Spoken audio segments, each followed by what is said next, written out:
আকবার, আল্লাহু আকবার।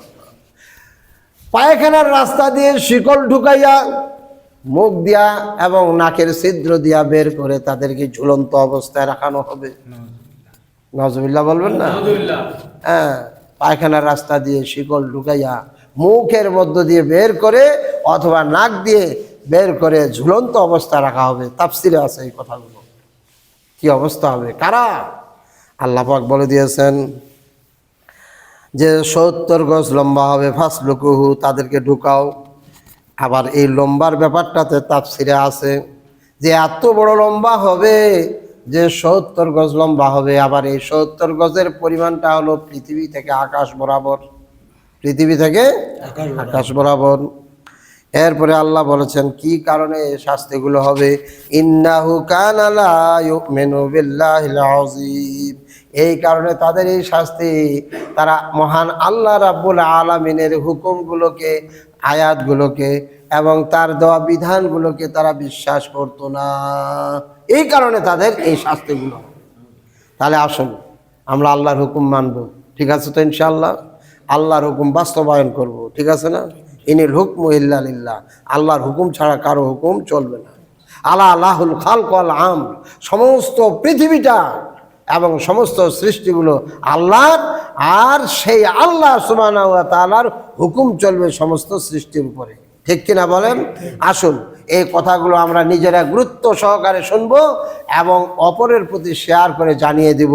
তাহলে আমরা কোরআন পড়ে যে সওয়াবটা পাইলাম, আপনারা শুনে আমার থেকে ডবল সওয়াব পাইলেন, আর যারা প্রচার কার্য চালাবে তারাও সওয়াব পাবে। আল্লাহ যেন আমাদের সবাইকে জাহান্নামের আযাব থেকে হেফাজত করেন।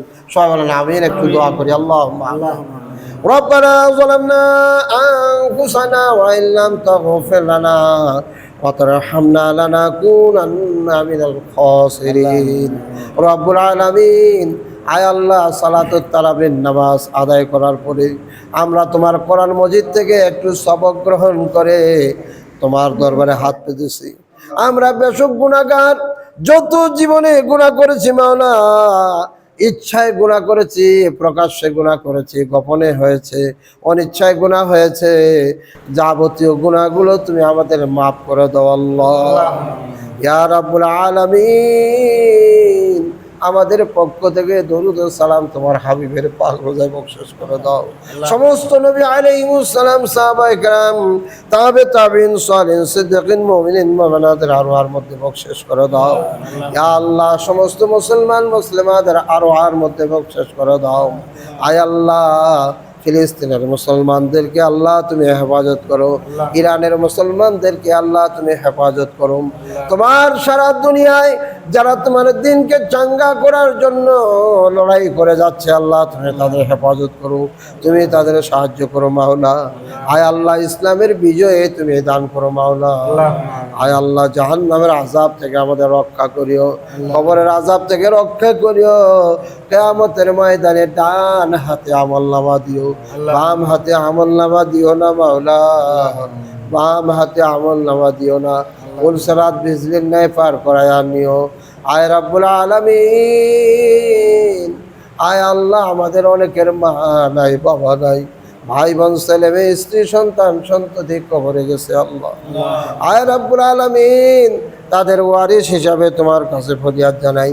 দয়া করে মেহেরবানি করে আল্লাহ আমাদের সকলের মাতা পিতা, ভাই বোন, আত্মীয় স্বজন, ছেলে মেয়ে, ভাই ভাতিজা, ভাতিজি, ভাগিনা ভাগিনী, খালা খালু, ফুফা ফুফু, বোন ভগ্নিপতি, আল্লাহ সবাইকে তুমি ক্ষমা করে দাও আল্লাহ।